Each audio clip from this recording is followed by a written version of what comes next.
Hello friends, welcome back to our channel. നമ്മൾ ഇന്ന് കാണാൻ പോകുന്നത് പാതിരാത്രി എന്ന മൂവിയാണ്. കഥയിലേക്ക് കടക്കുന്നതിന് മുമ്പ് എല്ലാവരും നമ്മുടെ വീഡിയോ ഒന്ന് ലൈക്ക് ചെയ്ത് സപ്പോർട്ട് ചെയ്യാൻ മറക്കണ്ട. മൂവിയുടെ തുടക്കത്തിൽ തന്നെ കാണിക്കുന്നത് കുറച്ച് പയ്യന്മാര് ഒഴിഞ്ഞു കിടക്കുന്ന ഒരു കെട്ടിടത്തിൽ ഡ്രഗ്സ് യൂസ് ചെയ്തുകൊണ്ടിരിക്കുന്നതാണ്. കൂട്ടത്തിൽ റോബി എന്ന് പറയുന്ന ഒരു പയ്യനെ മാത്രം കാണുന്നില്ല. ബാക്കിയുള്ള പയ്യന്മാര് ഇവനെ തേടി അടുത്തുള്ള ചെറിയ കാട്ടിലേക്ക് പോകുന്നു. റോബി അപ്പോൾ എന്തോ കണ്ട് പേടിച്ചു നിൽക്കുകയായിരുന്നു. ഈ റോബിക്ക് ചില മാനസിക പ്രശ്നങ്ങളുണ്ട്. അവൻ ഇടയ്ക്കിടയ്ക്ക് ഹാലൂസിനേഷൻ ഒക്കെ വരാറുണ്ട്. മരിച്ചുപോയ പല ആൾക്കാരെയും അവൻ തന്റെ കൺമുന്നിൽ കാണുന്ന പോലെ അവന് തോന്നും. അങ്ങനെ നേരത്തെ മരിച്ചുപോയ ആരെയോ കണ്ട് പേടിച്ചു നിൽക്കുന്ന അവനെ കണ്ട് കൂട്ടുകാർ അവിടേക്ക് വന്ന് അവനെ കൂട്ടിക്കൊണ്ടുപോകുന്നു. സീൻ അവിടെ നിന്നും കെട്ടായി നമ്മളെ കാണിക്കുന്നത് അവിടെ അടുത്തുള്ള ഒരു പോലീസ് സ്റ്റേഷനാണ്. ആ സ്റ്റേഷനിലെ റൈറ്ററാണ് റഷീദ് എന്ന് പറയുന്ന അയാൾ. ആ സ്റ്റേഷനിലെ കോൺസ്റ്റബിൾ ആയ ഷൈനി രാവിലെ സ്റ്റേഷനിലേക്ക് പോകാൻ റെഡിയാവുകയായിരുന്നു. പോകുന്ന വഴിക്ക് വീട്ടിലുണ്ടായ ജാതിക്ക കൂടി കടയിൽ കൊടുക്കാൻ വേണ്ടി ഷൈനി എടുക്കുന്നു. എന്നാൽ ലേറ്റ് ആയത് കാരണം സ്ഥിരം പോകുന്ന ജീപ്പിൽ കയറാൻ ഷൈനിക്ക് പറ്റിയില്ല. ഒടുവിൽ വഴിയെ വന്ന ഒരാളോട് ഷൈനി ലിഫ്റ്റ് ചോദിക്കുന്നു. ഹെൽമെറ്റ് ഒക്കെ വെച്ചിരുന്നത് കൊണ്ട് അത് ആരാണെന്നൊന്നും ഷൈനിക്ക് അറിയില്ലായിരുന്നു. സ്കൂട്ടറിന്റെ ഫ്രണ്ടിലേക്ക് കയ്യിലിരുന്ന ജാതിക്ക വെച്ചിട്ട് അയാളോട് സംസാരിച്ചുകൊണ്ട് ഷൈനി പോവുകയായിരുന്നു. ജാതികയ്ക്ക് ഇപ്പൊ എത്ര വില കിട്ടുമെന്നൊക്കെ അയാൾ ചോദിക്കുന്നുണ്ട്. അതൊക്കെ പറഞ്ഞുകൊണ്ട് സ്റ്റേഷന്റെ അടുത്തേക്ക് എത്തിയപ്പോഴേക്കും ഒരുപാട് ലേറ്റ് ആയത് കാരണം അയാളുടെ കയ്യിൽ നിന്ന് ആ ജാതിക്ക വാങ്ങാൻ മറന്നിട്ട് ഷൈനി നേരെ സ്റ്റേഷനിലേക്ക് ഓടിക്കയറി. അയാളാകട്ടൊരു കള്ളനായിരുന്നു. തരത്തിന് കുറച്ച് ജാതിക്ക കിട്ടിയപ്പോ ഷൈനിയെ വിളിച്ച് അത് കൊടുക്കാനൊന്നും നിൽക്കാതെ അയാൾ അതും കൊണ്ടുപോയി. അതേസമയം മറ്റൊരിടത്ത് ഇതേ സ്റ്റേഷനിലെ തന്നെ SI ആയ ജാൻസിയെയും ജാൻസിയുടെ ഹസ്ബൻഡ് ഫെലിക്സിനെയും കാണുന്നു. ജാൻസിയുടെ ഫ്രണ്ടായ ഒരു സിസ്റ്ററിന്റെ അടുത്ത് കൗൺസിലിംഗിന് വന്നതായിരുന്നു ഫെലിക്സ്. ജാൻസിയുടെയും ഫെലിക്സിന്റെയും കുടുംബജീവിതം അത്ര നല്ല രീതിയിലല്ല പോകുന്നത്. ഫെലിക്സിനെ സംബന്ധിച്ച് ഒരു ആത്മീയ പാതയിലേക്ക് കടക്കാനായിരുന്നു അയാൾക്ക് ആഗ്രഹം. കുടുംബജീവിതവും ഉത്തരവാദിത്വവും തന്നെ ഏറ്റെടുക്കാൻ അയാൾക്ക് താല്പര്യം ഉണ്ടായിരുന്നില്ല. പ്രണയിച്ച് വിവാഹം കഴിഞ്ഞിട്ടും ഫെലിക്സിന്റെ ഉള്ളിലുള്ള പ്രണയമൊക്കെ നഷ്ടപ്പെട്ടിട്ടുണ്ടായിരുന്നു. ഒരു വീട്ടിൽ താമസിക്കുന്നുണ്ടെങ്കിലും അവർക്കിടയിൽ ഒരുപാട് അകൽച്ച ഉണ്ടായിരുന്നു. അതിനുവേണ്ടി കൗൺസിലിംഗിനാണ് ജാൻസി ഫെലിക്സിനെ ഇവിടേക്ക് കൊണ്ടുവന്നത്. എന്നാൽ എത്രയൊക്കെ സിസ്റ്റർ അയാളെ പറഞ്ഞ് മനസ്സിലാക്കാൻ ശ്രമിച്ചിട്ടും ഫെലിക്സിന് ഈ നാട്ടിൽ നിൽക്കാനൊന്നും താല്പര്യം ഉണ്ടായിരുന്നില്ല. കുടുംബജീവിതമൊക്കെ വിട്ടിട്ട് ഒറ്റയ്ക്ക് യാത്ര ചെയ്യാനും താമസിക്കാനുമായിരുന്നു അയാൾ ആഗ്രഹിച്ചിരുന്നത്. ഫെലിക്സ് തന്നിൽ നിന്നും അകന്നകന്നു പോകുന്നത് ജാൻസി ഒരുപാട് വേദനിപ്പിച്ചിട്ടുണ്ടായിരുന്നു. ജാൻസി രാവിലെ സ്റ്റേഷനിലേക്ക് എത്തുമ്പോഴാണ് ഷൈനിയുടെ ജാതിക്ക് മോഷണം പോയ വിവരം അറിയുന്നത്. കൂടെ ഉണ്ടായിരുന്നത് കള്ളനായിരുന്നു എന്ന് ഷൈനിക്ക് അപ്പോഴാണ് മനസ്സിലായത് തന്നെ. അങ്ങനെ ജാൻസിയും ഷൈനിയും മറ്റു പോലീസുകാരും ചേർന്നിട്ട് ആ കള്ളന്റെ വീട് ലൊക്കേറ്റ് ചെയ്ത് കൈയോടെ അയാളെ പിടിക്കുന്നു. അടുത്തിടെ ഒരുപാട് മോഷണങ്ങൾ അയാൾ നടത്തിയിട്ടുണ്ടായിരുന്നു. ആ തൊണ്ടി മുതലെല്ലാം തന്നെ വീട്ടിൽ നിന്ന് കണ്ടെടുക്കുകയും ചെയ്തു. മറ്റൊരിടത്ത് ഇതേ സ്റ്റേഷനിലെ തന്നെ കോൺസ്റ്റബിൾ ആയ ഹരീഷിനെ കാണിക്കുന്നു. ഹരീഷും അയാളുടെ വൈഫും കുറച്ച് നാളായിട്ട് സെപ്പറേറ്റഡ് ആയിട്ട് താമസിക്കുകയാണ്. പക്ഷേ തമ്മിൽ ഡിവോഴ്സ് ആയിട്ടില്ല. ഇവർക്കൊരു മകളുണ്ട്. ആ കുട്ടിയുടെ കസ്റ്റഡിയുടെ പേരിൽ ഇവർക്കിടയിൽ കേസ് നടക്കുകയാണ്. കുഞ്ഞിനെ തന്റെ അടുത്തേക്ക് ഒരു രീതിയിലും വിടാത്ത കാരണം ഹരീഷ് ആകട്ടെ ഡിവോഴ്സ് കൊടുക്കാനും തയ്യാറല്ല. എന്നാൽ പലപ്പോഴും കറക്റ്റ് സമയത്ത് കേസിന് ഹാജരാകാൻ ഹരീഷിന് പറ്റിയിട്ടുണ്ടായിരുന്നില്ല. ജോലി തിരക്ക് കാരണം പലപ്പോഴും അയാൾ ഹിയറിംഗ് മിസ്സാക്കുന്നതിന്റെ പേരിൽ വക്കീൽ അയാളെ വഴക്ക് പറയുന്നു. കുറച്ച് സീനുകളിൽ തന്നെ ഹരീഷിന്റെ ജാൻസിയുടെ ലൈഫിലെ പേഴ്സണൽ പ്രശ്നങ്ങളാണ് നമ്മളെ കാണിക്കുന്നത്. ജാൻസിക്കും ഹരീഷിനും അന്ന് നൈറ്റ് ഡ്യൂട്ടി ആയിരുന്നു. രണ്ടുപേരും പെട്രോളിങ്ങിന് ഒരുമിച്ച് പോകണം. ഫുഡ് ഫ്രിഡ്ജിൽ ഇരിപ്പുണ്ട്, ചൂടാക്കി കഴിക്കണമെന്ന് പറഞ്ഞ് ഫെലിക്സിന് ജാൻസി ഒരു മെസ്സേജ് അയച്ചെങ്കിലും അതിനൊന്നും തന്നെ അയാൾ കാര്യമായിട്ട് റിപ്ലൈ കൊടുക്കില്ല. അങ്ങനെ കുറച്ചു നേരം കഴിഞ്ഞപ്പോൾ ഹരീഷും ജാൻസിയും ചേർന്നിട്ട് നൈറ്റ് പെട്രോളിങ്ങിന് ഇറങ്ങി. ഇവർക്കിടയിൽ അത്ര നല്ല സൗഹൃദം ഒന്നും തന്നെയില്ല. രാത്രിയിൽ കുറച്ചു നേരം വണ്ടി ചെക്ക് ചെയ്യുകയും ഓട്ടോ സ്റ്റാൻഡിലും പ്രധാനപ്പെട്ട സ്ഥലങ്ങളിലും എല്ലാം പോയി എല്ലാം ഓക്കെ ആണോ എന്ന് നോക്കുകയും ചെയ്തിട്ട് അവർ വീണ്ടും അവരുടെ വണ്ടി മുൻപോട്ടെടുത്തു പോയി. അങ്ങനെ കുറച്ച് കാടൊക്കെ നിറഞ്ഞ പ്രദേശത്തിന്റെ അടുത്തൂടെ പോകുന്ന സമയത്ത് ആ കാടിന്റെ സൈഡിലായിട്ടൊരു വണ്ടി നിർത്തിയിട്ടിരിക്കുന്നവരുടെ ശ്രദ്ധയിൽപ്പെടുകയും സംശയത്തോടു കൂടി അവർ ആ കാറിന്റെ അടുത്തേക്ക് നടന്നു ചെല്ലുമ്പോൾ ഹുഡിയൊക്കെ ഇട്ടൊരാള് അതിൽ നിന്ന് ഇറങ്ങി പോകുന്നത് കാണുന്നു. ഇവരെ കണ്ട് അയാൾ ഓടി രക്ഷപ്പെടുകയായിരുന്നു. ഹരീഷ് അയാളുടെ പിറകെ പോകാൻ തുടങ്ങിയതും പെട്ടെന്ന് കാറിലുണ്ടായിരുന്ന ആൾ കാറും എടുത്തുകൊണ്ടുപോയി. ഹരീഷ് കാറിന്റെ പിറകെ വെച്ചുപിടിച്ചു. ആ സമയം കൊണ്ട് ജാൻസി ആകട്ടെ ആ ഹുഡിയിട്ട ആളുടെ പിറകെയും. എന്നാൽ കുറെ ദൂരം അയാൾ മുന്നോട്ട് പോയതും ദൂരെയുള്ള ഒരു ചതുപ്പിൽ അയാൾ വീഴുന്നത് ജാൻസി കാണുന്നു. ജാൻസി ചതുപ്പിന്റെ അടുത്തേക്ക് ഓടി ചെല്ലാൻ തുടങ്ങിയതും പിറകെ ഓടി വന്ന ഹരീഷ് പറയുന്നുണ്ട് അതിനുള്ളിലേക്ക് ഇറങ്ങണ്ട, അത് ചതുപ്പാ, കുറച്ചു കഴിയുമ്പോൾ അയാൾ കയറി പൊയ്ക്കോളൂ എന്ന്. അയാളെ നോക്കിയിട്ട് അവിടെയെങ്ങും കാണുന്നുണ്ടായിരുന്നില്ല. ആ സമയമാണ് CAയുടെ കോൾ അവർക്ക് വരുന്നത്. മാന്ത്ര എന്ന് പറയുന്ന സ്ഥലത്ത് ഒരു പെൺകുട്ടി തീ കൊളുത്തി ആത്മഹത്യ ചെയ്തിട്ടുണ്ടെന്ന് പറഞ്ഞിട്ട്. നിങ്ങളിപ്പോൾ എവിടെയാണെന്ന് ചോദിക്കുമ്പോൾ തങ്ങൾ ഈ കാടിന്റെ ഏരിയയിൽ വന്നതൊന്നും അവർ പറയുന്നില്ല. തങ്ങൾ ജംഗ്ഷനിലാണെന്നാണ് പറയുന്നത്. വണ്ടി ചെക്ക് ചെയ്തുകൊണ്ടിരിക്കുകയാണെന്നും പറയുന്നു. വയർലെസ്സിൽ വിളിച്ചിട്ട് ഇവർ എടുക്കാത്തത് കാരണമാണ് ഇവരുടെ ഫോണിലേക്ക് CI വിളിച്ചത്. ജാൻസി ആകെ ടെൻഷനിലായി. ചതുപ്പിൽ വീണ ആൾക്ക് എന്തെങ്കിലും സംഭവിച്ചിട്ടുണ്ടോ എന്നതായിരുന്നു ജാൻസിയുടെ പേടി. എന്നാൽ ഹരീഷ് പറയുന്നുണ്ട് അയാൾ അതിനകത്തുനിന്ന് കയറിപ്പോയിക്കൊള്ളും, നമുക്കിപ്പോ തൽക്കാലം CI പറഞ്ഞ പെൺകുട്ടിയുടെ വീട്ടിലേക്ക് പോകാമെന്ന്. ഇപ്പൊ നടന്ന ഈ സംഭവം സ്റ്റേഷനിൽ റിപ്പോർട്ട് ചെയ്യേണ്ടെന്ന് ചോദിക്കുമ്പോൾ ഹരീഷ് പറയുന്നു തൽക്കാലം റിപ്പോർട്ട് ചെയ്യേണ്ട. കാരണം കഴിഞ്ഞ മാസം ഇതുപോലൊരു പോലീസുകാരൻ കൈ കാണിച്ചിട്ട് നിർത്താതെ പോയ ഒരു വണ്ടിയെ ഫോളോ ചെയ്തു പോവുകയും ബൈക്കുകാരൻ ഒരിടത്ത് പോയി ഇടിച്ചിട്ട് അയാൾ മരിച്ചത് കാരണം പോലീസുകാരന് സസ്പെൻഷൻ കിട്ടുകയും ചെയ്തു. ഇനി ഇയാൾക്ക് എന്തെങ്കിലും സംഭവിച്ചു കഴിഞ്ഞാൽ നമ്മുടെ ഗതി അതായിരിക്കും. അതുകൊണ്ട് ഇത് റിപ്പോർട്ട് ചെയ്യേണ്ടെന്ന് തന്നെയാണ് ഹരീഷ് പറഞ്ഞത്. പക്ഷേ ജാൻസിയുടെ മനസ്സിൽ അപ്പോഴൊരു പേടി കിടപ്പുണ്ടായിരുന്നു. ചതുപ്പിൽ വീണ ആൾക്ക് എന്തെങ്കിലും സംഭവിച്ചിട്ടുണ്ടാകുമോ എന്ന്. അവർ CI പറഞ്ഞ ആ ആത്മഹത്യ ചെയ്ത പെൺകുട്ടിയുടെ വീട്ടിലേക്ക് പോകുന്നു. ബോഡി കത്തിക്കരിഞ്ഞ നിലയിൽ തന്നെയായിരുന്നു. സ്പോട്ടിൽ തന്നെ മരിച്ചു എന്ന് അവർക്ക് മനസ്സിലായി. പ്രണയനൈരാശ്യമാണ് കാരണമെന്നാണ് അവിടെയുള്ള ആൾക്കാരുടെ സംസാരത്തിൽ നിന്ന് അവർക്ക് മനസ്സിലായത്. പോസ്റ്റ്മോർട്ടത്തിന് വേണ്ടിയിട്ട് ബോഡി ഹോസ്പിറ്റലിലേക്ക് ആംബുലൻസ് വിളിച്ച് അവർ കൊണ്ടുപോകുന്നു. രാത്രി മുഴുവൻ ആ കേസുമായിട്ട് പോയി. പിറ്റേന്ന് രാവിലെ അവർ ഒന്നുകൂടി ആ ചതുപ്പ് സ്ഥലത്തിന്റെ അടുത്തേക്ക് വരുന്നു. പക്ഷെ ആ സമയം അവർ കാണുന്നത് ആ ചതുപ്പ് നിലം മുഴുവൻ ആ ലാൻഡിന്റെ ഓണർ മണ്ണിട്ട് മൂടുന്നതാണ്. ജാൻസിയുടെ പേടി കൂടിക്കൂടി വരികയായിരുന്നു. എന്തെങ്കിലും കാരണവശാല് അയാൾക്ക് ആ ചതുപ്പിൽ നിന്ന് കയറിപ്പോകാൻ പറ്റിയിട്ടില്ലെങ്കിൽ ഉറപ്പായിട്ടും ആ മണ്ണിനടിയിൽ അയാളുടെ ബോഡി ഉണ്ടാകും. എന്നാൽ ഹരീഷ് വീണ്ടും വീണ്ടും പറയുന്നു, അങ്ങനെ എന്തിനാ നെഗറ്റീവായിട്ട് ചിന്തിക്കുന്നത്? അയാൾ തലേന്ന് രാത്രി തന്നെ നമ്മൾ പോയി കഴിഞ്ഞപ്പോൾ രക്ഷപ്പെട്ടു പോയിട്ടുണ്ടാകും. ഉള്ളിൽ ഈ പേടി കിടക്കുന്ന കാരണം സ്റ്റേഷനിലേക്ക് എത്തുമ്പോൾ അവിടെ വരുന്ന ചെറിയ ചെറിയ മിസ്സിംഗ് കേസുകൾ പോലും ഈ കാണാതായ ആളെ പറ്റിയാണോ എന്നുള്ള ടെൻഷൻ അവരുടെ ഉള്ളിലുണ്ടായിരുന്നു. ജാൻസി അന്ന് വീട്ടിലേക്ക് എത്തുമ്പോൾ ഫെലിക്സ് എങ്ങോട്ടോ പോകാൻ ഇറങ്ങിയതായിരുന്നു. എങ്ങോട്ട് പോവുകയാണെന്ന് ചോദിച്ചപ്പോൾ ഒരു യാത്രയ്ക്ക് പോവുകയാണെന്ന് പറഞ്ഞിട്ട് കൂടുതലൊന്നും പറയാതെ ഫെലിക്സ് അവിടെ നിന്ന് പോയി. എപ്പോ തിരിച്ചു വരുമെന്ന് പോലും ജാൻസിയോട് അയാൾ പറഞ്ഞില്ല. പിറ്റേന്ന് സ്റ്റേഷനിലെത്തിയപ്പോഴും ജാൻസി ഹരീഷിനോട് പറയുന്നുണ്ട്, ആ റൂട്ടിലുള്ള ഏതെങ്കിലും CCTV പരിശോധിച്ചു കഴിഞ്ഞാൽ അയാളുടെ കൂടെ കാറിലുണ്ടായിരുന്ന ആള് ആരായിരുന്നു എന്ന് കണ്ടെത്താൻ പറ്റും. ആ കാറ് പോയ വഴിയും കണ്ടെത്താം. ജാൻസി വീണ്ടും എന്തിനാ കേസിന്റെ പിറകെ പോകുന്നതെന്ന് ഹരീഷ് ചോദിക്കുമ്പോൾ ജാൻസി പറയുന്നുണ്ട്, നമ്മൾ അവിടെ പോയത് വേറെ ആർക്കും അറിയില്ലെങ്കിലും ആ കാറില് ഹുഡിയിട്ട ആളുടെ കൂടെ ഇരുന്ന ആൾക്ക് എന്തായാലും അറിയാൻ പറ്റും. ആ കാർ അവിടെ നിന്ന് എടുത്തുകൊണ്ട് പോയതും നമ്മളെ കണ്ടിട്ട് തന്നെയല്ലേ. നാളെ ആ മിസ്സിംഗ് കേസുമായിട്ട് ആ കാറിലുണ്ടായിരുന്ന ആള് വരത്തില്ല എന്ന് ഉറപ്പെന്തെങ്കിലും ഉണ്ടോ? എന്നാൽ ഹരീഷ് പറയുന്നു, കാറിലുണ്ടായിരുന്നത് ഒരു പെണ്ണായിരുന്നു, താൻ കണ്ടതാണ്. ഇത് വേറെന്തോ കേസാണ്. അവര് രാത്രി വേറെന്തോ പരിപാടിക്ക് വന്നതാ, നമ്മളെ കണ്ട് പേടിച്ചോടി. ഇനിയിപ്പോ കൂടെ ഉണ്ടായിരുന്ന ആളെ മിസ്സിംഗ് ആണെന്ന് പറഞ്ഞിട്ട് അവരെന്തായാലും കേസിനൊന്നും വരാൻ പോകുന്നില്ല. ഹരീഷ് അങ്ങനെ പറഞ്ഞെങ്കിലും ജാൻസിയുടെ ഉള്ളിലെ പേടി അങ്ങനെ തന്നെ കിടന്നു. ആ സമയം SPയെ കാണാൻ വേണ്ടിയിട്ട് യാസ്മിൻ എന്ന് പറയുന്ന ഒരു പെൺകുട്ടിയും അവളുടെ ഒരു റിലേറ്റീവും വരുന്നുണ്ട്. തന്റെ ഹസ്ബൻഡ് അൻസാർ അലിയെ മെനഞ്ഞാന്ന് രാത്രി മുതൽ കാണാനില്ല എന്ന് പറഞ്ഞിട്ട്. അയാളൊരു ജേർണലിസ്റ്റ് ആയിരുന്നു, ഒരുപാട് ശത്രുക്കളും ഉണ്ട്. തലേന്ന് രാത്രി 11 മണിക്ക്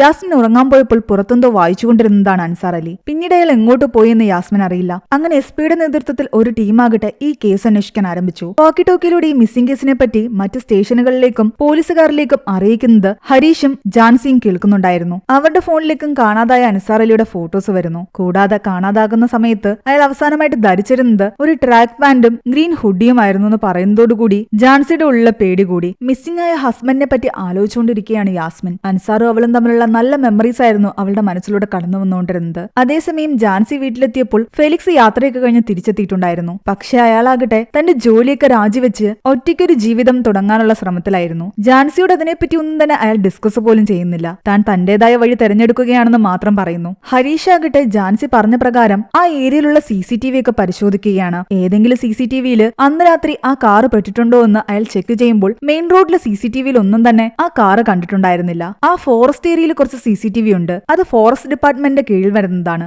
അവരോട് ചോദിച്ചെങ്കിൽ മാത്രമേ അതിന്റെ വിഷ്വൽസ് കാണാൻ പറ്റൂ. അവിടെ എത്തുമ്പോൾ അവരുടെ ഓഫീസർ ആകട്ടെ മുകളിൽ നിന്ന് പെർമിഷൻ ഇല്ലാതെ അത് കാണാൻ സമ്മതിക്കുന്നുമില്ല. ഒഫീഷ്യലായിട്ട് ഇവർക്ക് ഈ കേസിന്റെ അന്വേഷണമില്ല. അത് കാരണം ഹരീഷ് ആകട്ടെ ആ ഓഫീസറിനോട് കള്ളം പറയുകയാണ്. ഇവിടെയുള്ള ജഡ്ജിയുടെ ഒരു ബൈക്ക് മോഷണം പോയി അത് അന്വേഷിക്കാൻ വന്നതാണെന്ന് പറഞ്ഞിട്ട്. ജാൻസിക്കാണ് ഈ കേസിന്റെ അന്വേഷണമെന്ന് പറയുന്നു. ജാൻസി ഒന്ന് ആ ഓഫീസറിനെ വിളിച്ചു പറഞ്ഞപ്പോൾ അവര് വിഷ്വൽസ് കാണിക്കാമെന്ന് പറഞ്ഞു. അങ്ങനെ ആ CCTV പരിശോധിക്കുമ്പോൾ ഫോറസ്റ്റ് ഏരിയയിലുള്ള വഴിയിലൂടെ ആ കാറ് പോയതിന്റെ ദൃശ്യങ്ങൾ ഹരീഷിന് കിട്ടുന്നു. അതിന്റെ നമ്പർ നോട്ട് ചെയ്തിട്ട് അത് ആരുടെ കാറാണെന്ന് ഹരീഷ് അന്വേഷിക്കാൻ ഇറങ്ങി. ആ സമയം ജാൻസി ആകട്ടെ യാസ്മിനെ കാണാൻ അവളുടെ വീട്ടിലേക്ക് ചെന്നിട്ടുണ്ടായിരുന്നു. അവിടെ എത്തുമ്പോഴാണ് ജാൻസിക്ക് മനസ്സിലാകുന്നത് അൻസാർ അലിക്ക് മാത്രമേ ജോലി ഉണ്ടായിരുന്നുള്ളൂ. അവർക്കൊരു കുഞ്ഞുണ്ട്. ആ കുഞ്ഞിനെ വളർത്താൻ വേണ്ടിയിട്ട് യാസ്മിൻ ഒരു ജോലി പോലും ഇല്ല. ഇതെല്ലാം കേൾക്കുമ്പോൾ ജാൻസിയുടെ മനസ്സിൽ കുറ്റബോധം തോന്നാൻ തുടങ്ങി. തങ്ങൾ അന്ന് കണ്ടത് അൻസാർ അലിയാണെങ്കിൽ അയാൾ ആ ചതുപ്പ് നിലത്തിനുള്ളിൽ വീണിട്ടുണ്ടെങ്കിൽ അവിടെ നിന്ന് രക്ഷപ്പെടാതെ അതിനുള്ളിൽ പെട്ടിട്ടുണ്ടെങ്കിൽ ഉറപ്പായിട്ടും അയാൾ മരിച്ചിട്ടുണ്ടാകും. അങ്ങനെയാണെങ്കിൽ യാസ്മിനെ തന്റെ ഹസ്ബൻഡിനെ നഷ്ടപ്പെടാൻ കാരണം താൻ കൂടിയാണല്ലോ എന്നുള്ള കുറ്റബോധമായിരുന്നു ജാൻസിയുടെ മനസ്സിൽ. അവിടെ ഇരുന്ന ഫോട്ടോസ് ഒക്കെ ജാൻസി എടുത്ത് നോക്കുന്നു. അൻസാർ അന്ന് രാത്രി ആരെങ്കിലും കാണാൻ പോകുന്നതായിട്ട് മെൻഷൻ ചെയ്തിരുന്നു? നിങ്ങൾക്കിടയിൽ എന്തെങ്കിലും പ്രശ്നം ഉണ്ടായിട്ടുണ്ടായിരുന്നു, അല്ലെങ്കിൽ അൻസാറിന് എന്തെങ്കിലും ഇഷ്യൂ ഉണ്ടായിരുന്നോ എന്നൊക്കെ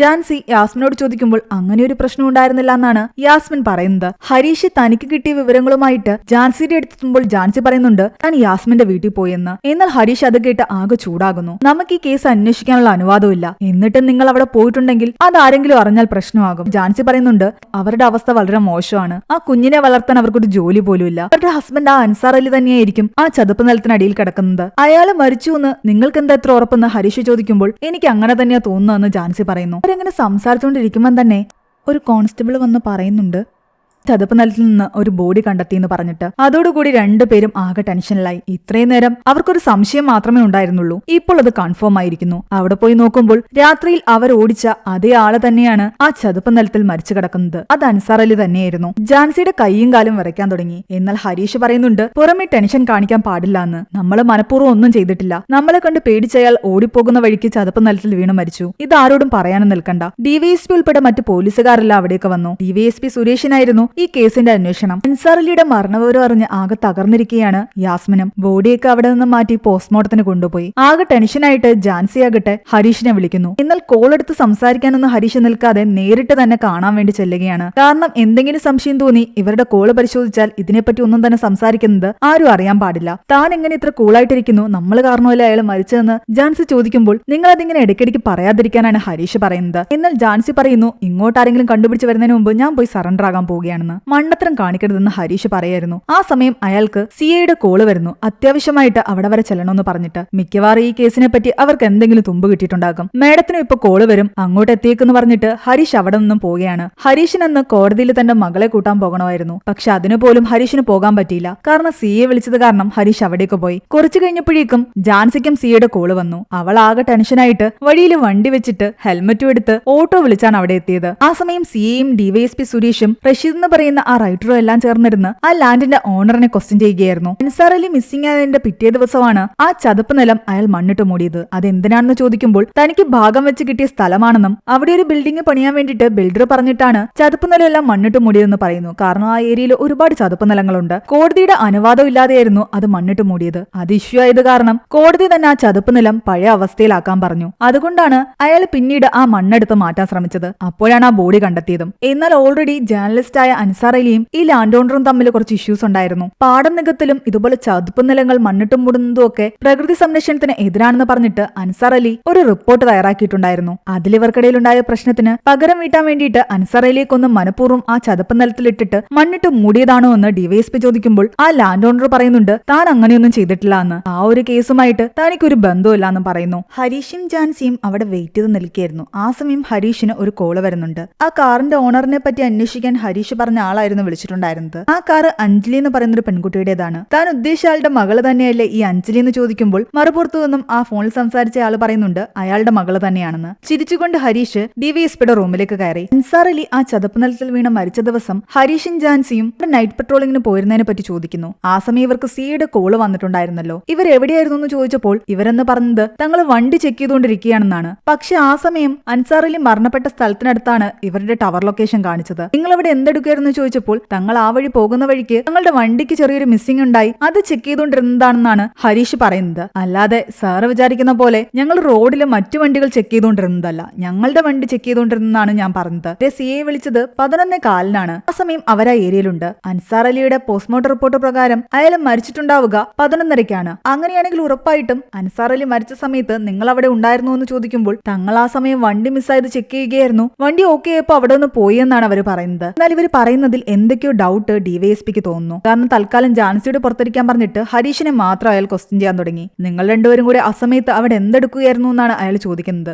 എന്നാൽ സാറ് വിചാരിക്കുന്ന പോലെ ഞങ്ങൾ തെറ്റായ ഒരു കാര്യം അവിടെ ചെയ്തിരുന്നില്ല എന്നും ഇനി അവിടെ ആരെങ്കിലും മോശപ്പെട്ട എന്തെങ്കിലും കാര്യത്തിന് വന്നിട്ടുണ്ടെങ്കിൽ അത് സാറിന്റെ മകളായിരിക്കുമെന്നുമാണ് ഹരീഷ് പറയുന്നത്. സാറ് വീട്ടിൽ ചെന്ന മകളോടൊന്ന് ചോദിക്കാൻ പറയുന്നു. ദേഷ്യം വന്ന ഡിവൈഎസ്പി ഹരീഷിന്റെ കോളറിനെ കുത്തിപ്പിടിക്കുന്നു. കാരണം അന്ന് രാത്രി അവിടെ അൻസാർ അലിയുടെ കൂടെ കാറിലുണ്ടായിരുന്നത് ഈ ഡിവൈഎസ്പി സുരേഷിന്റെ മകൾ അഞ്ജലിയായിരുന്നു. അത് ഹരീഷ് മനസ്സിലാക്കിയെന്നറിഞ്ഞതോടുകൂടി സുരേഷ് ആകട്ടെ ഹരീഷിന്റെ ഫോൺ അവിടെ പിടിച്ചു വെക്കുന്നു. എന്നിട്ട് തൽക്കാലം ഇവരെ ഇവിടെ നിന്ന് വിടണ്ടെന്ന് പറയുന്നു. തന്റെ മകള് കോടതിയിൽ കാത്തിരിക്കുകയാണ്, ഇന്ന് അവളെ എനിക്ക് കൂട്ടിക്കൊണ്ടു പോകേണ്ട ദിവസമാണെന്ന് ഹരീഷ് പറഞ്ഞിട്ടും അയാൾ ഫോൺ കൊടുത്തില്ല. ഹരീഷിന്റെ വക്കീലാകട്ടെ ഹരീഷിന്റെ മകളെയും കൂട്ടി അവിടെ ഇരിക്കുകയായിരുന്നു. ഹരീഷിനെ കുറെ തവണ വിളിച്ചിട്ടും കിട്ടാത്തത് കാരണം ആകെ ടെൻഷൻ അടിച്ചവർ ഇരിക്കുന്ന സമയത്ത് ഹരീഷിന്റെ വൈഫാകട്ടെ ഹരീഷിനെ വരില്ലായിരിക്കും, അതുകൊണ്ട് ഞാൻ മകളെ കൊണ്ടുപോവുകയാണെന്ന് പറഞ്ഞിട്ട് അവിടെ നിന്നും ഹരീഷിന്റെ മകളെ കൂട്ടിക്കൊണ്ടുപോയി. ആ സമയം ഫെലിക്സിന്റെ കോള് ജാൻസിക്ക് വരുന്നുണ്ട്. ആകെ ടെൻഷൻ അടിച്ച് നിൽക്കുന്ന കാരണം ജാൻസി കോൾ എടുത്തില്ല. സുരേഷ് അവിടെ നിന്ന് നേരെ വരുന്നത് വീട്ടിലേക്കാണ്. വീട്ടിലെത്തി തന്റെ മകൾ അഞ്ജലി കണ്ടിട്ട് പറയുന്നുണ്ട് അൻസാർ അലി എന്തായാലും മരിച്ചു, ഇനി അവനെ ഓർത്തോണ്ടിരിക്കേണ്ട കാര്യമില്ല. അന്ന് രാത്രി നീ അവന്റെ കൂടെ ആ കാറിൽ എന്തെടുക്കുകയായിരുന്നു ചോദിക്കുന്നു. അവസാനമായിട്ട് നീയാണ് അവനെ കണ്ടത്, അതിന്റെ പേരും പറഞ്ഞിട്ട് വേണമെങ്കിൽ നിന്നെ പിടിച്ച് അകത്തിടാം. പക്ഷെ അത് ഞാൻ ചെയ്യാത്തത് മറ്റുള്ളവർ എന്നെ ക്വസ്റ്റ്യൻ ചെയ്യും. സ്വന്തം മകളെ മര്യാദയ്ക്ക് വളർത്താൻ പറ്റാത്ത ഞാനൊക്കെ പോലീസിലിരുന്നിട്ട് എന്താ കാര്യമെന്ന് ചോദിച്ചിട്ട്, അതുകൊണ്ടാണ് ഞാനിത് ചെയ്യാത്തത്. അഞ്ജലിക്കും അൻസാറിനിടയിൽ എന്തോ ഒരു ബന്ധമുണ്ടായിരുന്നു. അൻസാറിന്റെ മരണം അഞ്ജലിയെ വല്ലാതെ തളർത്തിയിട്ടുണ്ട്. ഓർമ്മ നഷ്ടപ്പെട്ടുകൊണ്ടിരിക്കുന്ന തന്റെ മുത്തശ്ശിയുടെ അടുത്തിരുന്ന് അഞ്ജലി ഒരുപാട് കരയുന്നു. അന്നേരത്തെ ദേഷ്യത്തിൽ സുരേഷ് ഹരീഷിനെ കുറെ നേരം സ്റ്റേഷനിലിരിക്കാൻ പറഞ്ഞെങ്കിലും കുറച്ചു കഴിഞ്ഞപ്പോൾ ഹരീഷിനെയും ജാൻസി അവിടെ നിന്ന് വിട്ടയച്ചു. വക്കീലിന്റെ മിസ് കോൾ കണ്ടിട്ട് ഹരീഷ് പെട്ടെന്ന് അവരുടെ അടുത്തേക്ക് എത്തിയെങ്കിലും മകളെ ഹരീഷിന്റെ വൈഫ് കൂട്ടിക്കൊണ്ടുപോയെന്ന് പറയുന്നു. അങ്ങനെ ജാൻസിയും ഹരീഷും ചേർന്നിട്ട് ഹരീഷിന്റെ മകളെ കാണാൻ ചെല്ലുന്നു. പക്ഷെ അധിക നേരം ഒന്നും തന്നെ മകളെ കാണാൻ അയാളുടെ വൈഫ് അയാളെ അനുവദിച്ചില്ല. ആകെ സങ്കടത്തോടു കൂടിയാണ് ഹരീഷ് അവിടെ നിന്ന് തിരിച്ചു പോകുന്നത്. ജാൻസി വീട്ടിലെത്തിയപ്പോൾ അവളെ കാത്തിരിക്കുന്നതാകട്ടെ ഫെലിക്സ് വെച്ചിട്ട് പോയൊരു കത്തായിരുന്നു. ഇനി ഈ ബന്ധം മുന്നോട്ട് കൊണ്ടുപോകാൻ താല്പര്യമില്ലെന്നും താൻ ഒറ്റയ്ക്ക് ജീവിക്കാൻ ആഗ്രഹിക്കുന്നു, അതുകൊണ്ട് താൻ ഒരു യാത്ര പോവുകയാണെന്നും പറഞ്ഞിട്ട് അയാൾ അവളുമായിട്ടുള്ള എല്ലാ ബന്ധവും ഉപേക്ഷിച്ച് പോയിരിക്കുന്നു. ആകെ തകർന്നു പോയ ജാൻസിയാകട്ടെ ആ മഴയത്ത് നേരെ എത്തുന്നത് ഹരീഷിന്റെ വീട്ടിലേക്കാണ്. അവളുടെ അവസ്ഥ കണ്ട് ഹരീഷ് അവളെ ആശ്വസിപ്പിക്കുന്നു. ഹരീഷിനെ കെട്ടിപ്പിടിച്ച് അവൾ പൊട്ടിക്കരയുകയായിരുന്നു. അൻസാറലിയുടെ മരണത്തിൽ മനഃപൂർവ്വം ഡിവൈഎസ്പി സുരേഷ് തങ്ങളെ കൊടുക്കാൻ ശ്രമിക്കുകയാണെന്ന് ഹരീഷിനും ജാൻസിക്കും മനസ്സിലായി. അവർ ഒന്നുകൂടി ആ ഫോറസ്റ്റ് ഡിപ്പാർട്ട്മെന്റിൽ പോയിട്ട് ആ CCTV ഫുട്ടേജ് നോക്കുന്നു. എന്നാൽ അതെല്ലാം തന്നെ അപ്പോൾ ഡിലീറ്റ് ആക്കിയിട്ടുണ്ടായിരുന്നു. ഇത് ഡിവൈഎസ്പി പറഞ്ഞിട്ട് ഫോറസ്റ്റ് ഉദ്യോഗസ്ഥർ ചെയ്തതാണെന്ന് അവർക്ക് മനസ്സിലായി. അന്ന് രാത്രി ആ കാറിലുണ്ടായിരുന്നത് അഞ്ജലിയാണെന്ന് തെളിയിക്കാൻ അവർക്ക് ആകെ ഉണ്ടായിരുന്ന തെളിവ് അതായിരുന്നു. ഒന്നുകിൽ ഈ കേസ് ഡിവൈഎസ്പി ഹരീഷ് തേച്ചു മായ്ച്ചു കളയും, അല്ലെങ്കിൽ ഈ കേസിൽ ഇവരെ രണ്ടുപേരെയും പെടുത്തും. അത് ഹരീഷിന് ഉറപ്പായിരുന്നു. അവരതും സംസാരിച്ചുകൊണ്ട് പോകുമ്പോൾ വാക്കി ടോക്കിയിലൂടെ ഒരു സന്ദേശം അവർക്ക് കിട്ടുന്നു. ഹരീഷിനെയും ജാൻസിയെയും അന്വേഷണ വിധേയമായിട്ട് സസ്പെൻഡ് ചെയ്തു എന്നുള്ള വാർത്തയായിരുന്നു ഇത്. രണ്ടുപേരും ഇത് കേട്ട് ഞെട്ടിത്തരിച്ചിരിക്കുകയാണ്. ആ സമയം സിയെയും റഷീദും ഡിവൈഎസ്പിയോട് ചോദിക്കുന്നുണ്ട്, ഹരീഷും ജാൻസിയും അൻസാറിലെ കൊല്ലണമെങ്കിൽ അതിനൊരു മോട്ടീവ് ഉണ്ടാകണ്ടേ? എന്തിന്റെ പേരിലായിരിക്കും അവരയാളെ കൊല്ലുന്നത്? അവർക്കെതിരെ എന്തെങ്കിലും തെളിവുണ്ടോന്ന് റഷീദ് ചോദിക്കുമ്പോൾ ഡിവൈഎസ്പി പറയുന്നുണ്ട് തെളിവുണ്ടെന്ന്. ജാൻസിയുടെ ഹസ്ബൻഡ് ഫെലിക്സ് അൻസാറിനെ കാണാറുണ്ടായിരുന്നു. ഫെലിക്സ് പലതവണ അൻസാറിനെയും അൻസാർ പലതവണ ഫെലിക്സിനെയും വിളിച്ചിട്ടുണ്ട്. കൂടാതെ അൻസാറിന്റെ ബോഡി കിട്ടിയ ശേഷം ഫെലിക്സ്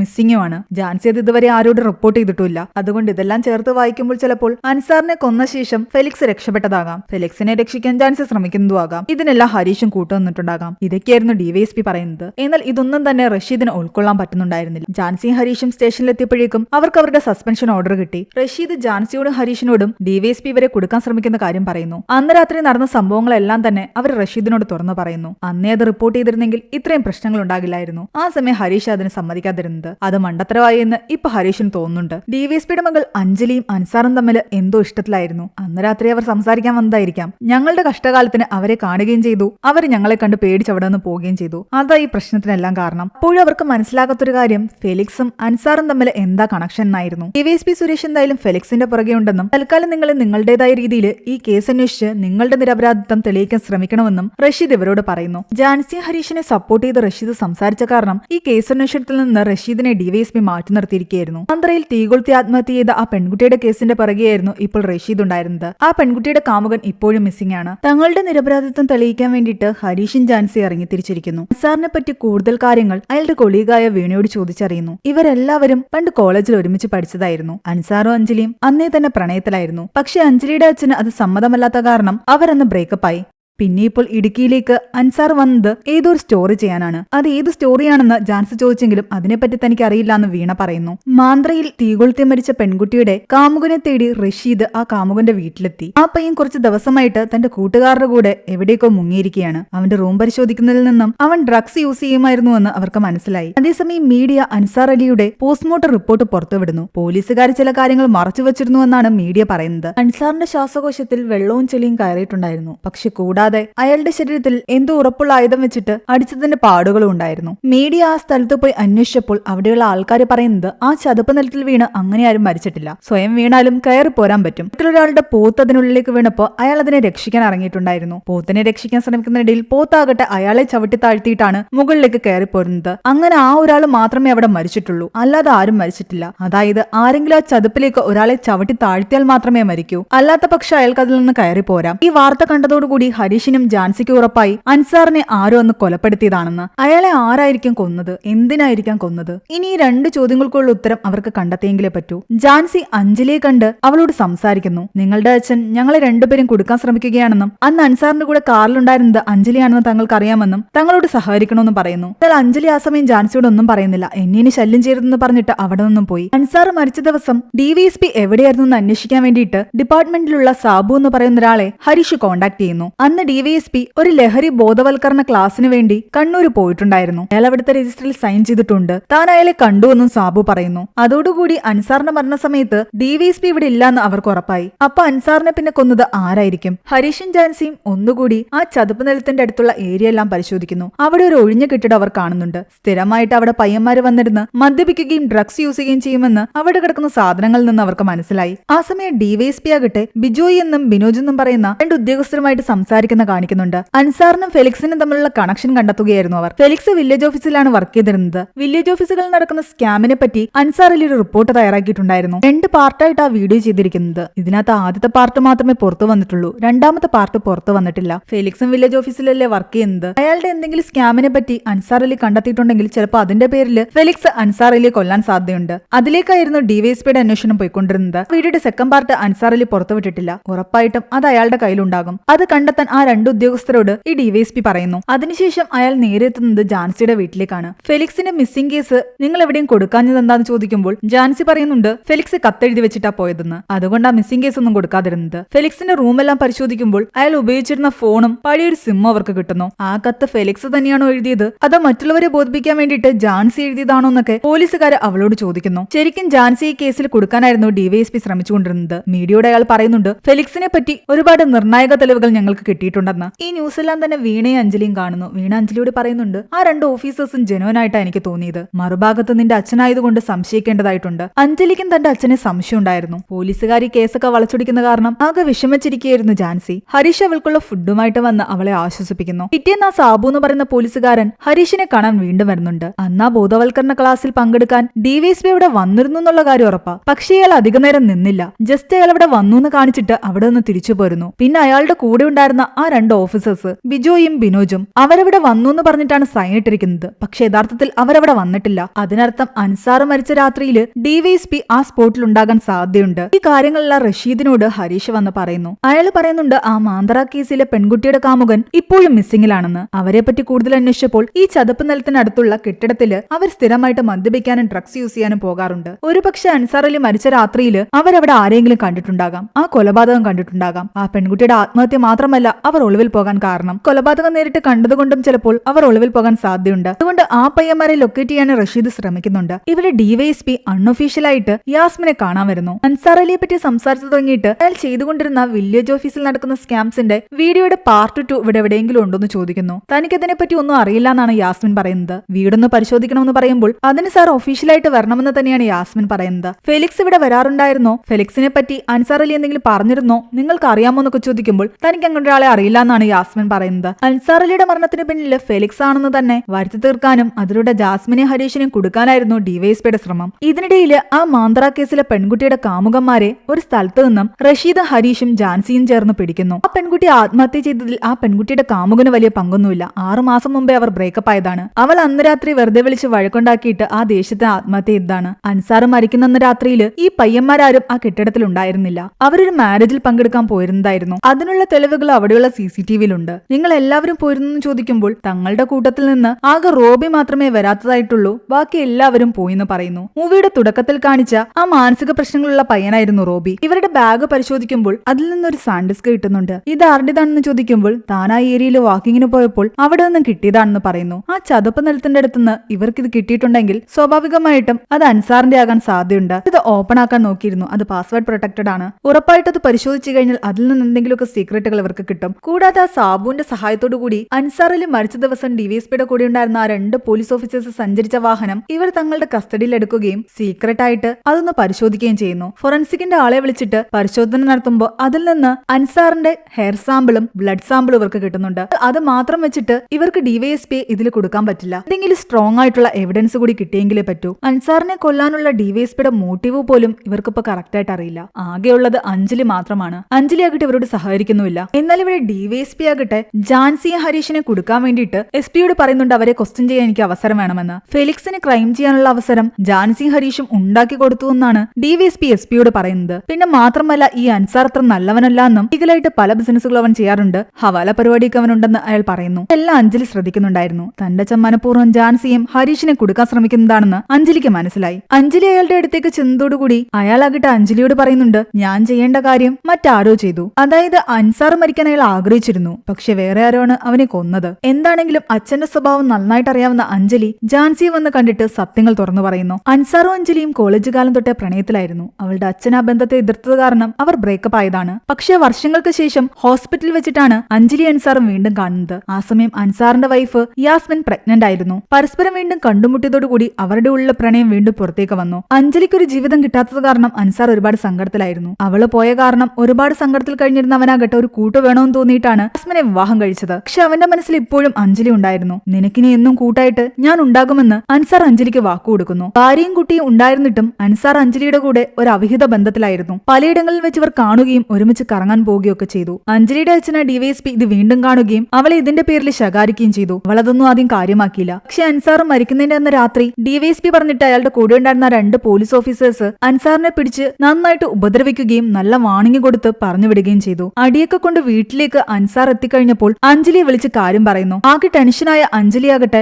അൻസാറിനെ അപ്പൊ തന്നെ കാണണമെന്ന് പറഞ്ഞ് ബഹളം ഉണ്ടാക്കി. ജാസ്മിൻ കേൾക്കാതെയായിരുന്നു അൻസാർ സംസാരിച്ചുകൊണ്ടിരുന്നത്. അഞ്ജലിയുടെ നിർബന്ധം കാരണം അവൻ വീട്ടിൽ നിന്നും കുറച്ച് അകലെയുള്ള ആ ഏരിയയിലേക്ക് ചെല്ലുന്നു. അവിടെ അവനെ കാണാൻ വേണ്ടിട്ട് അഞ്ജലി തന്റെ കാറിൽ വെയിറ്റ് ചെയ്തിരിപ്പുണ്ടായിരുന്നു. അച്ഛനെ ഇങ്ങനെ ഉപദ്രവിച്ചത് കാരണം അവൾ ഒരുപാട് സങ്കടത്തോടുകൂടി അൻസാറിന്റെ മുറിവുകളിൽ തലോടിക്കൊണ്ടിരുന്നതാണ്. ഇതൊന്നും സാരമില്ല, എന്ത് വന്നാലും നമ്മൾ നേരിടുമെന്ന് പറഞ്ഞിട്ട് അവർ കെട്ടിപ്പിടിച്ചിരിക്കുകയായിരുന്നു. ആ സമയത്താണ് അവിടേക്ക് ഹരീഷും ജാസ്മിനും വന്നത്. പോലീസുകാരെ കണ്ടതും പേടിച്ചിട്ട് അൻസാർ അഞ്ജലിയോട് അവിടെ നിന്ന് പോകാൻ പറഞ്ഞു. എന്നാൽ നമുക്ക് ഒരുമിച്ച് പോകാമെന്ന് അഞ്ജലി പറഞ്ഞെങ്കിലും അൻസാർ പോലീസുകാർ അടുത്ത് വന്നതോടുകൂടി കാറിൽ നിന്ന് ഇറങ്ങി ഓടുകയായിരുന്നു. അതിനിടയ്ക്കാണ് അവൻ ആ ചതുപ്പ് നിലത്തിൽ വീണത്. പക്ഷെ അൻസാറിന്റെ മരണം ഒരു കൊലപാതകമാണെന്ന് അറിഞ്ഞതോടുകൂടി അവളുടെ സംശയങ്ങൾ സ്വന്തം അച്ഛൻ ആ ഡിവൈഎസ്പി സുരേഷിലേക്ക് തന്നെയാണ് നീങ്ങിയത്. ഈ കാര്യങ്ങളെല്ലാം അവൾ എസ് കണ്ട് ബോധിപ്പിക്കുകയും ചെയ്യുന്നു. റഷീദും ഹരീഷും ജാൻസിയും ചേർന്നിട്ട് നടന്ന കാര്യങ്ങളെല്ലാം എസ് ബോധിപ്പിക്കുന്നു. സംഭവ സ്ഥലത്ത് തങ്ങൾ ഉണ്ടായിരുന്നുവെന്ന് സുരേഷിന് സൂചന കിട്ടിയതോടുകൂടി ഈ കേസ് അയാൾ തങ്ങളുടെ മേലേക്ക് കെട്ടിവെക്കാൻ ശ്രമിക്കുകയായിരുന്നു എന്ന് പറയുന്നു. കൂടാതെ പേഴ്സണൽ ഇഷ്യൂസ് കാരണം വീട് വിട്ടുപോയ ജാൻസിയുടെ ഹസ്ബൻഡ് ഫെലിക്സിനെ ഈ കേസിലേക്ക് പെടുത്താനും അയാൾ ശ്രമിച്ചു. സുരേഷിന്റെ സ്വഭാവം നന്നായിട്ട് അറിയുന്നതുകൊണ്ടാണ് അയാൾ ഇവരെ പൂട്ടുന്നതിന് മുമ്പ്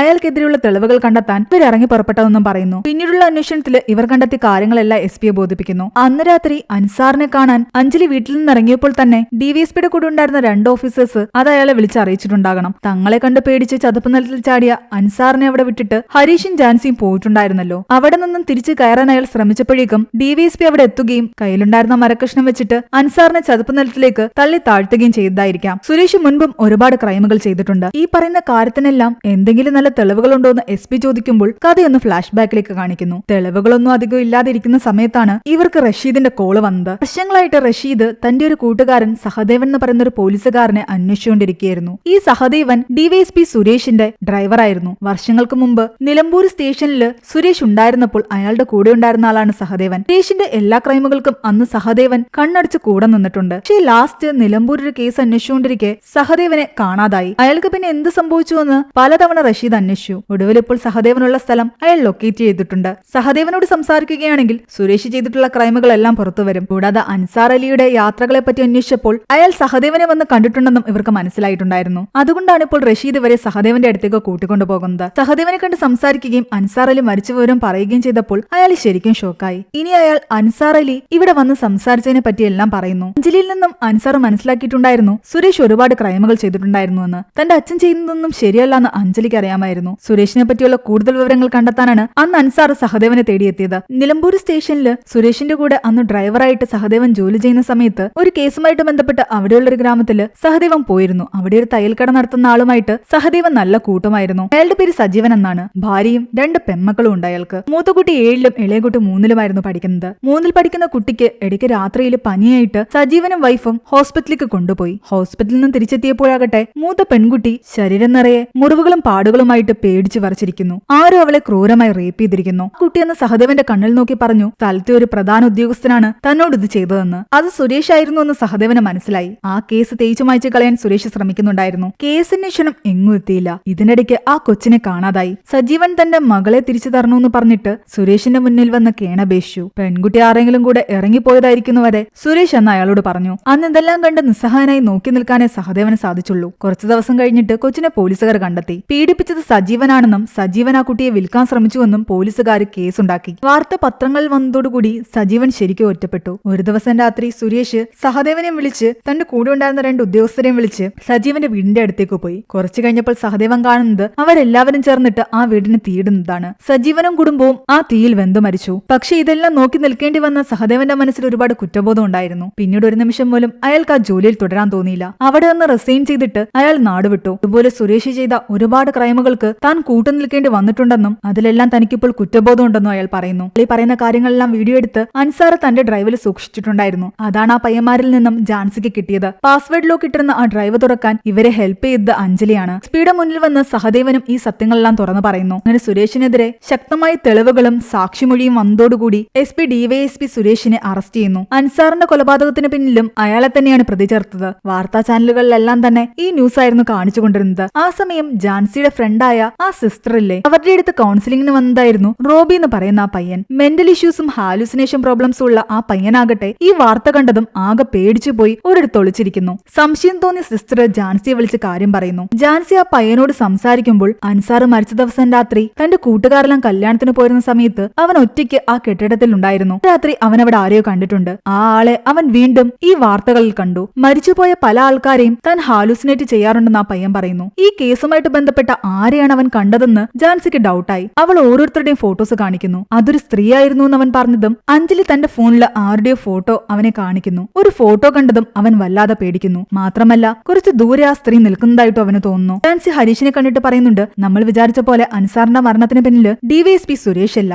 അത് മറ്റൊരാളാകാനാണ് ചാൻസ്. അന്ന് രാത്രി കണ്ടത് മറ്റൊരാളെയാണ്. ഹരീഷ് പറയുന്നുണ്ട്, മാനസിക പ്രശ്നങ്ങളുള്ള ആ പയ്യൻ പറയുന്നത് അങ്ങനെ ഉറച്ചു വിശ്വസിക്കാൻ പറ്റില്ല. മാത്രമല്ല ഇപ്പൊ ഇത് നമ്മൾ SP അറിയിക്കുകയാണെങ്കിൽ ഓൾറെഡി ബാക്കിയുള്ള കേസുകളുടെ പേരിൽ അകത്ത് കിടക്കുന്ന ഡിവൈഎസ്പി ഈ ഒരു കാര്യം പറഞ്ഞിട്ട് ചിലപ്പം പുറത്തിറങ്ങാൻ ചാൻസ് ഉണ്ട്. അൻസാറിന്റെ കൊലപാതകം തൽക്കാലം അയാൾ ചെയ്തതായിട്ട് തന്നെ ഇരിക്കട്ടെ. ജാൻസിക്ക് ഇവിടെ നിന്നും ട്രാൻസ്ഫർ കിട്ടിയിട്ടുണ്ടായിരുന്നു. ട്രാൻസ്ഫർ ആയി പോകുന്നതിന് മുമ്പ് അവൾ അവസാനമായിട്ട് യാസ്മിനെ ഒന്ന് കാണാൻ വരുന്നു. യാസ്മിൻ ആ സമയം ന്യൂസ് കണ്ടുകൊണ്ടിരിക്കുകയാണ്. അൻസാർ അലിയുടെ കേസിൽ പോലീസുകാർ ഫെലിക്സിനെ സംശയിച്ചിട്ടുണ്ടായിരുന്നല്ലോ. ഫെലിക്സ് ഇപ്പോൾ നേപ്പാളിലാണുള്ളത്. അയാളുടെ ഒരു യാത്രയിലായിരുന്നു. മീഡിയ അയാളോട് സംസാരിക്കുകയും ചെയ്യുന്നത് യാസ്മിൻ കണ്ടുകൊണ്ടിരിക്കുകയാണ്. ആ സമയമാണ് ജാൻസി അവിടേക്ക് വരുന്നത്. പോകുന്നതിന് മുമ്പ് താൻ ഒന്ന് കാണാൻ വന്നതാണെന്ന് മാത്രം പറയുന്നു. താനും ഇവിടെ നിന്ന് തന്റെ വീട്ടിലേക്ക് പോവുകയാണെന്ന് യാസ്മിനും പറയുന്നു. കുറച്ചുനേരം കുഞ്ഞിനെ കയ്യിലെടുത്ത ശേഷം ജാൻസി കുഞ്ഞിനെ തിരികെ കൊടുത്തു. പക്ഷെ ആ സമയം കുഞ്ഞിന്റെ കയ്യിൽ ഒരു കമ്മലുണ്ടായിരുന്നു. അത് കണ്ടതും യാസ്മിൻ ഒന്ന് ഞെട്ടി. ഇനിയാണ് ഫ്ലാഷ് ബാക്ക് കാണിക്കുന്നത്. ആ പയ്യനെ ഈ കേസുമായിട്ട് ബന്ധപ്പെട്ട സ്ത്രീകളുടെ ഫോട്ടോസ് കാണിച്ചപ്പോൾ യാസ്മിന്റെ ഫോട്ടോ കണ്ടാണ് ആ പയ്യൻ പേടിച്ചത്. ദൂരെ അവള് നിൽക്കുന്നതായിട്ടും അവൻ ഹാലുസിനേറ്റ് ചെയ്യുന്നുണ്ടായിരുന്നു. അന്ന് രാത്രി ആ ചതുപ്പ് നിലത്തിന്റെ അടുത്ത് വെച്ച് അവൻ കണ്ടത് യാസ്മിനെയാണ്. ആ പയ്യൻ ഒരു സ്ത്രീയെ കണ്ടു എന്ന് പറഞ്ഞ സ്ഥലത്ത് ജാൻസി ഒന്നുകൂടി പരിശോധന നടത്തിയപ്പോൾ ജാൻസിക്ക് അവിടെ നിന്നും കിട്ടിയതാണ് ആ കമ്മൽ. അന്ന് യാസ്മിന്റെ വീട്ടിൽ വന്നപ്പോൾ അവിടെ വെച്ചിരുന്ന ഫോട്ടോസിൽ യാസ്മിൻ ഈ കമ്മലിട്ടിരിക്കുന്നത് ജാൻസി കണ്ടിട്ടുണ്ടായിരുന്നു. ഇനിയാണ് അൻസാർ അലി മരിച്ച ദിവസം രാത്രി എന്താണ് സംഭവിച്ചതെന്ന് കാണിക്കുന്നത്. ഡിവൈഎസ്പിയുടെ ആൾക്കാർ അൻസാറിനെ ഉപദ്രവിക്കുകയും ആകെ അവശ നിലയിൽ വീട്ടിലേക്ക് വരികയും ചെയ്തപ്പോൾ യാസ്മിൻ കാര്യം തിരക്കിയെങ്കിലും അൻസാർ ഒന്നും പറഞ്ഞില്ല. ഫുഡും വേണ്ടാന്ന് പറഞ്ഞിട്ട് അവൻ ഫ്രഷ് ആകാൻ ബാത്റൂമിലേക്ക് കയറി. ആ സമയം അഞ്ജലിയുടെ കോള് കണ്ടിന്യൂസ് ആയിട്ട് വന്നുകൊണ്ടിരിക്കുകയായിരുന്നു. ഇത് കണ്ട് യാസ്മിന് ദേഷ്യം വരുന്നു. ഇവർ തമ്മിൽ നേരത്തെ ബന്ധമുണ്ടായിരുന്ന കാര്യം അവൾക്കറിയാം. എന്നാൽ അവളുമായിട്ട് ഇപ്പോൾ ഒരു ബന്ധമില്ലെന്നാണ് അൻസാർ യാസ്മിനോട് പറഞ്ഞിരുന്നത്. ഇവർ തമ്മിൽ ഫോണിൽ സംസാരിക്കുന്നതും അവൾ വിളിച്ചിട്ട് അൻസാർ അങ്ങോട്ടേക്ക് പോകാൻ ഇറങ്ങുന്നതും കണ്ട് യാസ്മിൻ അവനെ തടയുന്നു. അവൾ എന്തിനാ വിളിക്കുന്നത്, നീ എന്തിനാ അവിടേക്ക് പോകുന്നെന്ന് ചോദിക്കുന്നു. നിങ്ങൾ തമ്മിലൊരു ബന്ധമില്ലാന്നല്ലേ പറഞ്ഞത്, എനിക്കെല്ലാം മനസ്സിലാകുന്നുണ്ടെന്ന് അവൾ പറയുമ്പോൾ ദേഷ്യത്തിൽ അൻസാർ അവളോട് പറയുന്നുണ്ട്, തനിക്ക് അഞ്ജലിയെ ഒരുപാട് ഇഷ്ടമാണ്. ഞാൻ അവൾക്ക് വേണ്ടി ആരെയും കൊല്ലും, അവൾക്ക് വേണ്ടി മരിക്കാനും ഞാൻ തയ്യാറാണ്. നിനക്കാവാൻ പറ്റാത്തതൊക്കെ അവൾക്കാകാൻ പറ്റുന്നുണ്ട്. അൻസാർ ഒരു രീതിയിലും യാസ്മിനെ തന്റെ ലൈഫിൽ ആഗ്രഹിച്ചിട്ടുണ്ടായിരുന്നില്ല. അവനിപ്പോൾ അഞ്ജലി മാത്രം മതിയായിരുന്നു. ഇപ്പൊ നമ്മുടെ മോനെ പറ്റി നീ ചിന്തിച്ചിട്ടില്ലെന്ന് ചോദിക്കുമ്പോൾ അൻസാർ പറയുന്നുണ്ട്, എന്നിലുള്ള നിന്റെ അവകാശം എന്ന് പറയുന്നത് നമ്മുടെ മകൻ മാത്രമാണ്, അല്ലാതെ മറ്റൊന്നും തന്നെ നമ്മൾ തമ്മിലില്ല. ഞാൻ വളരെയധികം മോശം അവസ്ഥയിലൂടെ ഇപ്പൊ കടന്നു പോകുന്നത്, തന്നെ വെറുതെ ഭ്രാന്ത് പിടിപ്പിക്കരുതെന്ന് പറഞ്ഞിട്ട് അവൻ അഞ്ജലിയെ കാണാൻ പുറത്തേക്ക് പോയി. അവൻ നടന്നു പോകുന്നത് കണ്ടതും അടുത്തെവിടെയോ പോകുന്നെന്ന് മനസ്സിലാക്കി വീട് പൂട്ടിയ ശേഷം യാസ്മിൻ അവനെ ഫോളോ ചെയ്തു പോവുകയായിരുന്നു. അവർ തമ്മിൽ കാറിൽ കെട്ടിപ്പിടിച്ചിരിക്കുന്നതും പോലീസുകാർ അവരെ കണ്ട് അവിടേക്ക് വരുന്നതും അവൻ പേടിച്ച് ചതുപ്പ് നിലത്തിലേക്ക് ഓടി ചാടുന്നതും ഒക്കെ യാസ്മിൻ കാണുന്നുണ്ടായിരുന്നു. തന്നെ ചീറ്റ് ചെയ്ത തന്റെ ഭർത്താവിനോടുള്ള ദേഷ്യം ആ നിമിഷം അവളെ ഒരു കൊലപാതകയാക്കി മാറ്റി. അൻസാർ ചതുപ്പ് നിലത്തിൽ നിന്നും കയറാൻ ശ്രമിച്ചതും അവളാണ് അവനെ ഉപദ്രവിക്കുകയും അതിലേക്ക് ചവിട്ടി താഴ്ത്തുകയും ചെയ്തത്. അവിടെ നിന്നും തിരിച്ച് വീട്ടിലേക്ക് വരുന്ന വഴിക്കാണ് അവളുടെ കാതിൽ നിന്നും ആ കമ്മൽ താഴെ വീണത്. താനാണ് അൻസാറിനെ കൊന്നതെന്ന് ജാൻസി മനസ്സിലാക്കിയെന്ന് യാസ്മിനും തിരിച്ചറിഞ്ഞു. പക്ഷെ ഒന്നും വേണ്ടാതെ ജാസ്മിൻ അവിടെ നിന്നും തിരിച്ചുപോയി. ടെമ്പൂർ കേസിലെ പെൺകുട്ടിയെ ഉപദ്രവിച്ചതു മുതൽ അങ്ങോട്ട് ഒരുപാട് കൊലപാതകങ്ങൾ സുരേഷ് ചെയ്തിട്ടുണ്ട്. അയാളുടെ ആ കൊലപാതകങ്ങളുടെ കൂട്ടത്തിൽ അൻസാറിന്റെ കൊലയും കൂടി ഇരുന്നോട്ടെ എന്ന് ജാൻസി കരുതിയിട്ടുണ്ടാകും. പിന്നീട് ഹരീഷും ജാൻസിയും സംസാരിക്കുന്നതാണ് കാണിക്കുന്നത്. ഫെലിക്സ് തന്നെ വിട്ടിട്ട് പോയതോടുകൂടി ഒരുപാട് ദുഃഖത്തിലുണ്ടായിരുന്ന ജാൻസി മൂവ് ഓൺ ചെയ്യാൻ തീരുമാനിച്ചു. അവര് നമ്മുടെ ലൈഫിൽ നിൽക്കാൻ ആഗ്രഹിക്കുന്നില്ല, ആ ഒരു ബന്ധം വിട്ട് പുറത്തു പോകാനാണ് ആഗ്രഹിക്കുന്നതെങ്കിൽ അവരെ സ്വതന്ത്രമായിട്ട് വിടണമെന്ന് ജാൻസി പറയുന്നു. ഹരീഷും തന്റെ വൈഫ് ആഗ്രഹിച്ച പോലെ ഡിവോഴ്സ് കൊടുത്തിട്ടുണ്ടായിരുന്നു. ഇപ്പോൾ ഇടയ്ക്കിടയ്ക്ക് അയാൾക്ക് അയാളുടെ മകളെ കാണാനും അവളുടെ കൂടെ ടൈം സ്പെൻഡ് ചെയ്യാനും ഒക്കെ പറ്റുന്നുണ്ട്. അങ്ങനെ അവിടെ നിന്ന് ഹരീഷിനോട് യാത്ര പറഞ്ഞ് ജാൻസി പുതിയ സ്ഥലത്തേക്ക് ട്രാൻസ്ഫർ ആയി പോകുന്നു. അവിടെയാണ് ഈ ഒരു മൂവി അവസാനിക്കുന്നത്. ഈ മൂവിയുടെ സ്റ്റോറി എങ്ങനെയുണ്ടായിരുന്നു നിങ്ങൾ താഴെ കമന്റ് ചെയ്യുക. എക്സ്പ്ലനേഷൻ ഇഷ്ടപ്പെട്ടെങ്കിൽ വീഡിയോ ലൈക്ക് ചെയ്യാനും നമ്മുടെ ചാനൽ സബ്സ്ക്രൈബ് ചെയ്യാനും മറക്കണ്ട.